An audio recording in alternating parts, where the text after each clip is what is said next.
This is episode 61, titled Not Enough Faith to Be an Atheist. I've got, as always, my good friend Stu Richer. Say hey, Stu. Hey, Stu. And this is Todd Sherman, your host as always. It might seem, because of our podcast a few episodes ago, we talked a lot about problem of evil and some other subjects where we keep coming back to this challenge of being an atheist. So we're not trying to pick on those who say, I just don't think I can believe in a God. But you read a book recently that brought some new ideas or refreshed some old ideas to you that you thought were good enough for us to revisit this, because in the title saying not enough faith to be an atheist, those who look at like Christianity or other religions say, well, that's faith, I like facts. And people say, I trust science, and they basically that means I just believe in facts, you take your faith. But every worldview out there takes an element of faith, because we don't have facts to support 100% of everything that we can believe. And so there is this faith that what I believe is truth.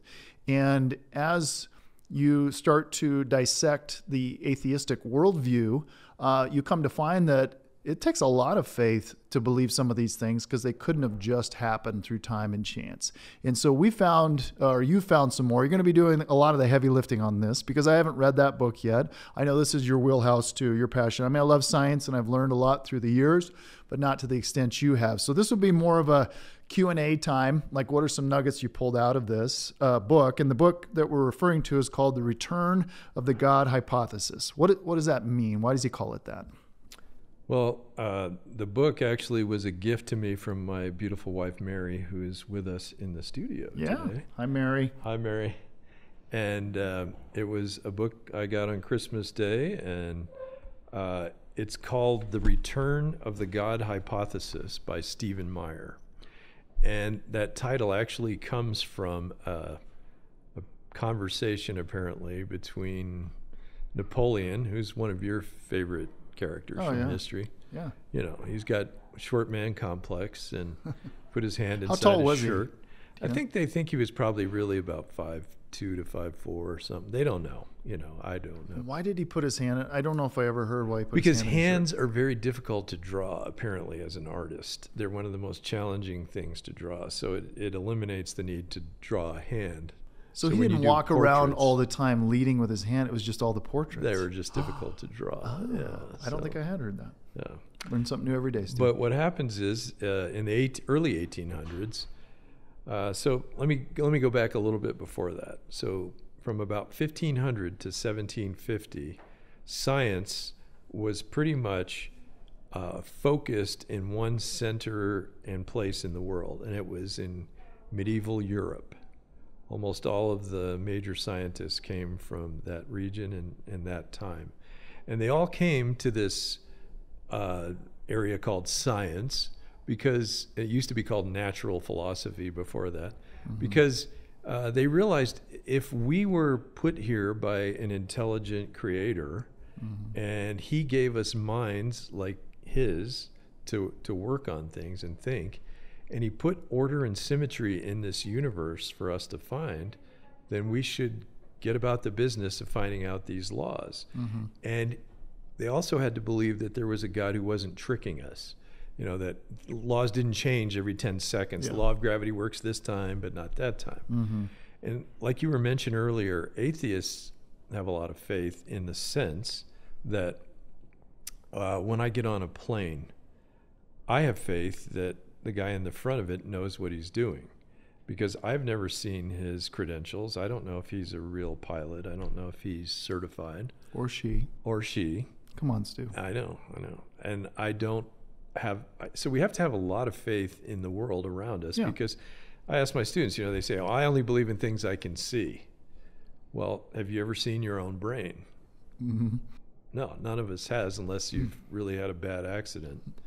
Then you might. But the real problem is, what is your faith in, and is it sound? Does it have enough basis to be strong, so you have what's called epistemological certainty, so you can count on it? It's like a rock. So, and the incident that you were referring to, back to Napoleon. And he had read some books on science since he was a very, he experimented with a lot of different areas of knowledge and reading. And he was reading books by scientists like Newton and Kepler, guys who had come before him. And he had a French astronomer in his retinue, a guy named Pierre Laplace. And Laplace wrote a book about astronomy. And Napoleon said to him, I've read Newton and I've read Kepler and I've read all these guys. They mention the creator quite a bit, God. Why don't you mention God in your work? And Laplace is supposed to have said in his best French, "Sire, I have no need of that hypothesis." So, yeah, that's where the return. So in English, what did he say? I have no need of that hypothesis. Gotcha. I don't need God. So God is a hypothesis. God can be put in the same category as any other theory, hypothesis, idea that came throughout human history, is what he's saying? Yeah, like Dawkins calls him the flying spaghetti monster or something like that. Oh, really? Yeah. Well, that's cute. Yeah. Well, I mean, atheists have existed from the beginning of human history. They just had different worldviews than today. But I think most in the atheistic camp today were heavily influenced by a guy who came around in the 1800s who said, wait a second, when I look at the natural order of things, when I look at nature itself, I am putting together this hypothesis that it didn't come from a creator, but that it just happened through time and chance and struggle and death and survival of the fittest. And of course, people probably know who I'm talking about, last name Darwin. So how did that change the landscape of atheists, him bringing him to this and some other guys, some contemporaries of himself? And it's like today you have a guy named Richard Dawkins, who's a big Charles Darwin's best fan, who basically thinks that Darwinian ideas can explain the origin of life and all the various speciations of life, how we got all the different kinds of life. Mm-hmm. And so Darwin has only one illustration in his book, and it's called the Tree of Life. And it starts with this little protozoa thing at the bottom, and then this became slightly more advanced, and this became slightly more advanced, and then this branched into fish, and this turned into amphibians, and this turned into, and all these different species all came from one little single-celled life.